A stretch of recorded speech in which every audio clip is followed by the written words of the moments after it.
Clash Royale is all about strategy, but some strategies just don't work. Here are 13 things you might be doing wrong without even realizing. If you have Mighty Miner and need some fast damage on your opponent's tower, just place him on the open side of your opponent's arena and gadget. This allows them to instantly lock onto your opponent's tower in less than a second. Larrys can counter almost any air troop there are. Here are the placements to counter every air troop. For minions, just split them in the middle. For Phoenix, place them on the other side of the tower. This puts both of your tower to work. You could also counter ground troops like Sparky and Hunter. Just place it right on top of them and let your Larrys go to work.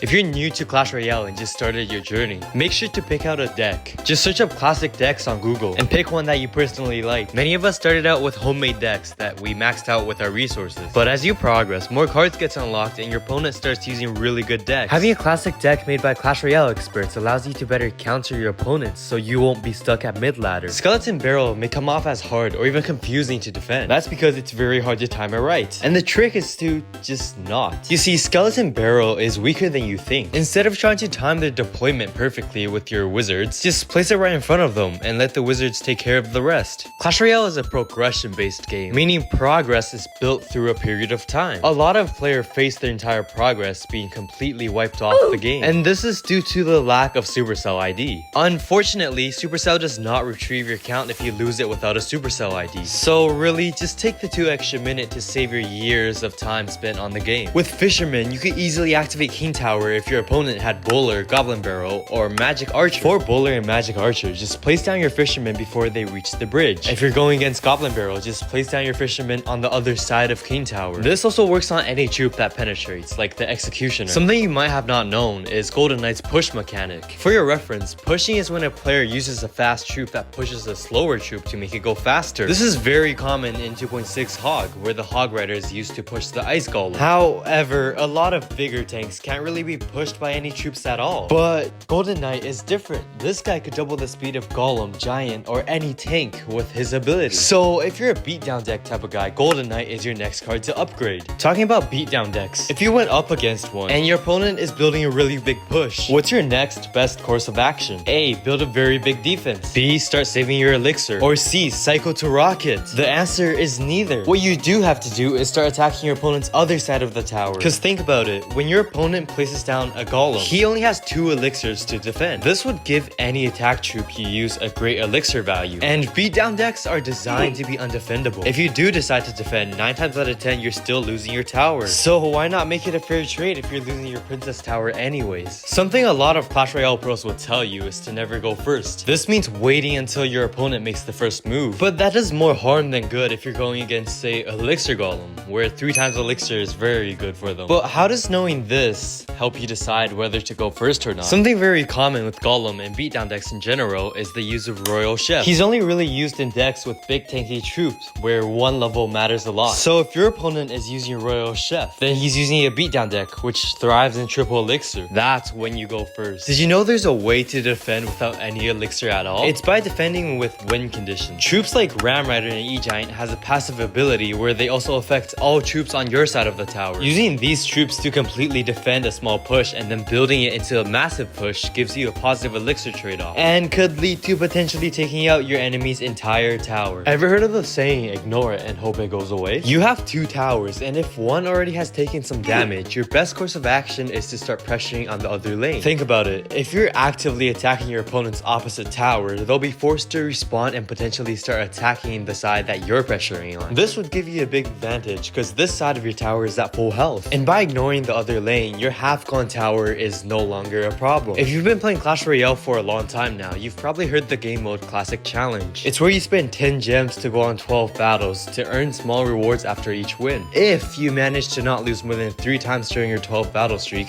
you'll be rewarded with this badge. Now, I've been trying to get this badge for a long time, and what I noticed is you get matched with players of your trophy range. So your best bet of getting this badge is to get on a smaller account with less trophies and match with weaker players. Because trust me, Classic Challenge is so hard after 6 to 7 wins that there's almost no way of winning. Ever since the new Heroes update came out, everyone has been making hero decks. But what you forget is heroes are classified as the same type of troops as champions. So instead of using your useless hero Giant in the deck, just use 2 champions which has never been allowed in Clash Royale. And the cool thing is they both have their ability. If you enjoyed today's video, make sure to subscribe for more tips and check out this video.